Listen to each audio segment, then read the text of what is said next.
السلام علیکم دوستو آج میں آپ کو میری محبت کی داستان سنانے لگا ہوں۔ میری محبت کی داستان بہت عجیب سی ہے شاید، یا پھر مجھے محبت کرنا نہیں آئی یا مجھ میں کوئی کمی تھی، پر اس لڑکی کو مجھ میں کوئی کمی نظر نہیں آئی اور نہ ہی اس نے میری محبت پر شک کیا۔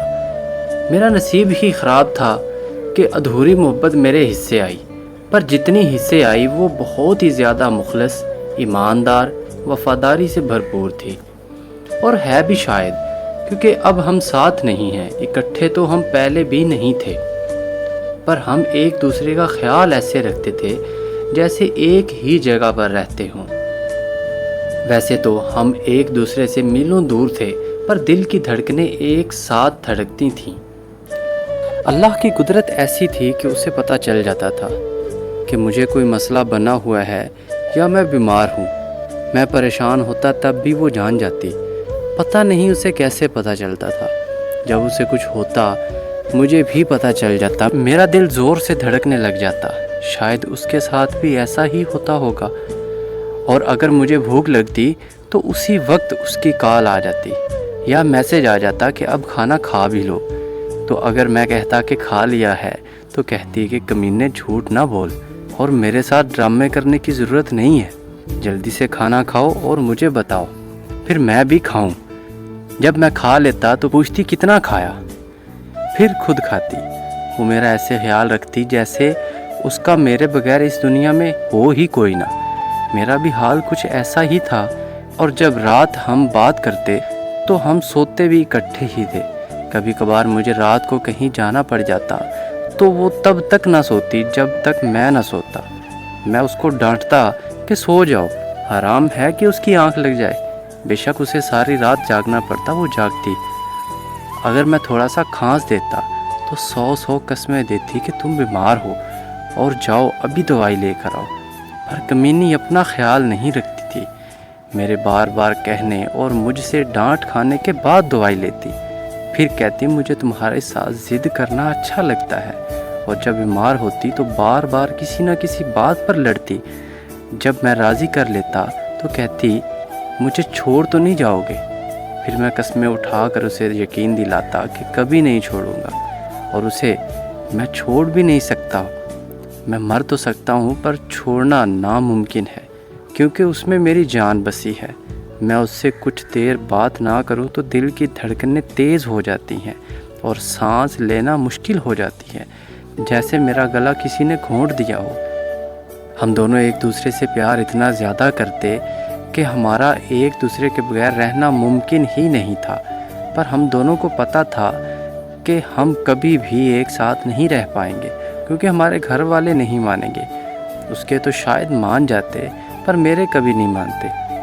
اصل میں ہمارے نصیب میں محبت تو کمال کی تھی، پر بچھڑنا بھی لازم تھا۔ کسی نے کیا خوب لکھا ہے، ان سے محبت کمال کی ہوتی ہے جن کا ملنا نصیب میں نہیں ہوتا۔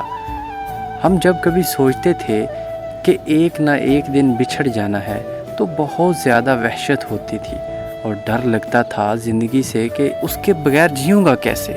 بس یہی سوال کئی دن ہمیں پریشان رکھتا تھا۔ ہمارا رشتہ 6 سال چلا، اور دن بدن ہمارا پیار بڑھتا رہا۔ نہ اس نے کبھی بے وفائی کرنے کا سوچا، اور نہ میں نے کبھی اپنے ذہن میں آنے دیا ایسا کچھ۔ وہ پیاری ہی اتنی تھی کہ کیا بتاؤں، دل کرتا تھا کہ اسے پاس بٹھا کے دیکھتا رہوں۔ کبھی جی نہ بھرتا، پر کبھی ایسا موقع ہی نہ ملا کہ اسے سامنے بٹھا کے جی بھر کے دیکھتا اور ان لمحوں کو کہیں قید کر لیتا۔ میں وہ بندہ تھا جس کو بات کرنا ہی نہیں آتا تھا۔ 1 منٹ بات کرتا کسی سے تو باتیں ہی ختم ہو جاتی، پر اس سے سارا دن ساری رات باتیں کرتا، پر باتیں ختم نہ ہوتی، بلکہ کچھ رہ جاتی اور اگلے دن کے لیے چھوڑ دیتے۔ ہم کسی وجہ سے ایک دن بات نہ کرتے تو وہ دن صدیوں سے لمبا لگتا، اور اگر 2-3 دن بات نہ ہوتی تو بیمار ہو جاتے۔ مجھے اس محبت کی سمجھ نہیں آئی کہ اگر وہ بیمار ہوتی تو میں بھی بیمار ہو جاتا۔ ہم کافی دفعہ لڑے، ایک دوسرے کو چھوڑنے پر آ گئے، پر چھوڑ نہیں پائے۔ لڑائی کے کچھ دیر بعد یا وہ مجھے منا لیتی یا میں اسے منا لیتا۔ ہم اپنے دکھ سکھ میں ایک دوسرے کے ساتھ کھڑے رہے اور 5 سال گزر گئے۔ اس سارے وقت میں ہر طرح کا ٹائم آیا جو ہم نے پیار میں گزارا۔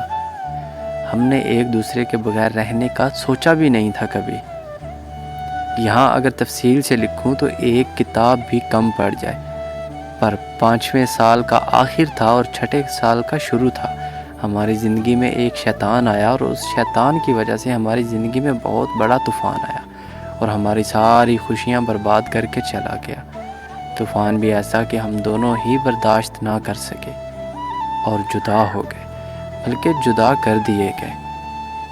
اس کے گھر والوں کو پتہ چل گیا، اس شیطان کو ہماری محبت راس نہ آئی اور ہمیں جدا کر دیا۔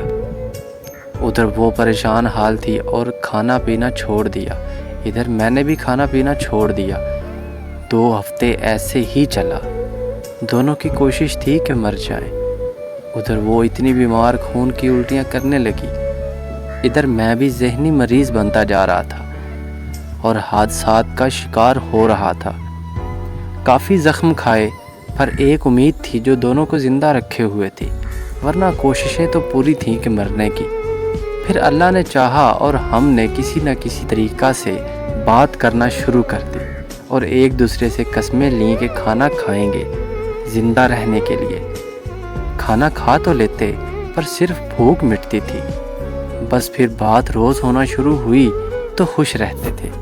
بات پہلے جتنی تو نہ ہوتی، پر میں انتظار کرتا، راتوں کو جاگتا صرف کچھ دیر بات کرنے کے لیے۔ پھر کچھ نہ کچھ بات ہو جاتی، دونوں کے دلوں کو سکون مل جاتا اور ایسے ہی 1 سال گزرا۔ میں سردیوں میں بھی چھت پر بیٹھتا اور شدید سردی میں بھی بیٹھتا، بات ضرور کرتا، ورنہ نیند ہی نہیں آتی تھی۔ جب تک بات نہ ہوتی، ایک ادھر تڑپتا ایک ادھر تڑپتا، نہ گرمی دیکھتے نہ سردی، بس کسی نہ کسی طریقے بات ہونی چاہیے۔ پھر اس شیطان کو خیال آیا اور اس نے جاسوسی کرنا شروع کر دی اور ہمارے درمیان جدائی ڈالنے کے منصوبے بنانے لگ گیا، اور ایک دن وہ کامیاب ہو گیا۔ ایک بہت بڑا فساد برپا کیا اور ہمارے راستے ہمیشہ ہمیشہ کے لیے جدا کر دیے۔ اب ہماری نہ بات ہوتی ہے، نہ پتہ ہے کہ وہ کیسی ہے، ٹھیک ہے بھی کہ نہیں، نہ اسے میرا پتہ کہ میں کیسا ہوں۔ ہم جو ایک دوسرے کا اتنا خیال رکھتے تھے، آج یہ بھی نہیں پتا کہ وہ کہاں اور کیسی ہے۔ جہاں تک میرا دل کہتا ہے وہ بالکل بھی ٹھیک نہیں ہوگی، کیونکہ اس کو تو میرے بغیر ٹھیک رہنا آتا ہی نہیں، تو کہاں سے ٹھیک ہوگی۔ جبکہ میں اس دن سے ٹھیک نہیں ہوا جس دن سے بچھڑے ہیں، تو وہ تو تھی ہی بہت نازک، میرے سے ناراض بھی خود ہوتی اور پھر بھی بیمار ہو جاتی، نہ دوائی لیتی، نہ کھانا کھاتی، نہ اپنا خیال رکھتی۔ اب کیا خاک ٹھیک ہوگی، اب تو اس کی اور میری زندگی ہی برباد ہو گئی ہے۔ اب تو مقام ہی مرنے والا ہے، اب تو وہ دن رات روتی ہوگی۔ میں بہت پتھر دل تھا، کبھی نہیں روتا تھا، پر اب میں بھی نہیں سہ پاتا، دن رات روتا ہوں، اس کی آواز کو ترس گیا ہوں، اس کی میٹھی میٹھی باتوں اور اس کی ڈانٹ کو ترس گیا ہوں، اس کا مجھے جان جانو مٹھو مٹھی مٹھیاں کمینے کوجے چوڑے سننے کو ترس گیا ہوں۔ جس کو روز دیکھتا تھا، اب اس کی ایک جھلک دیکھنے کو ترس گیا ہوں۔ ہم لڑتے تھے اور پھر مناتے تھے، اب لڑنے منانے کو ترس گیا ہوں۔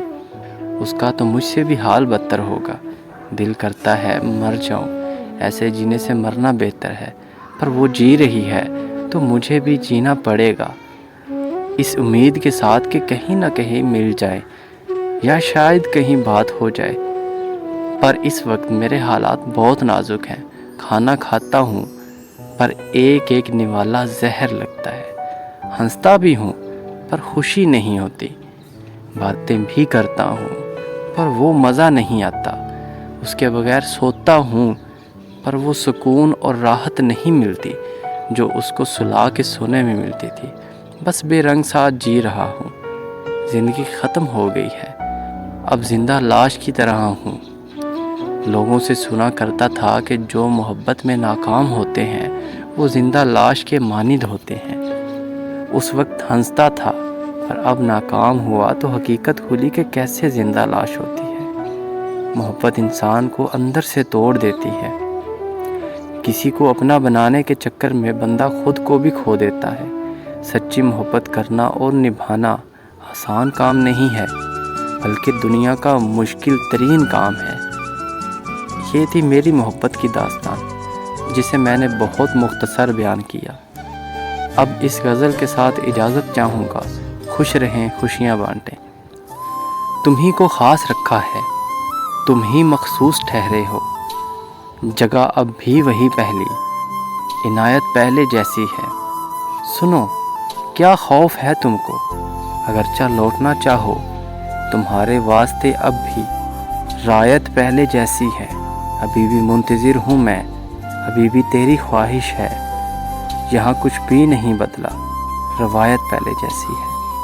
اچھا دوستو، سب اپنا خیال رکھیے گا اور میرے لیے دعا کیجیے گا۔ اللہ حافظ۔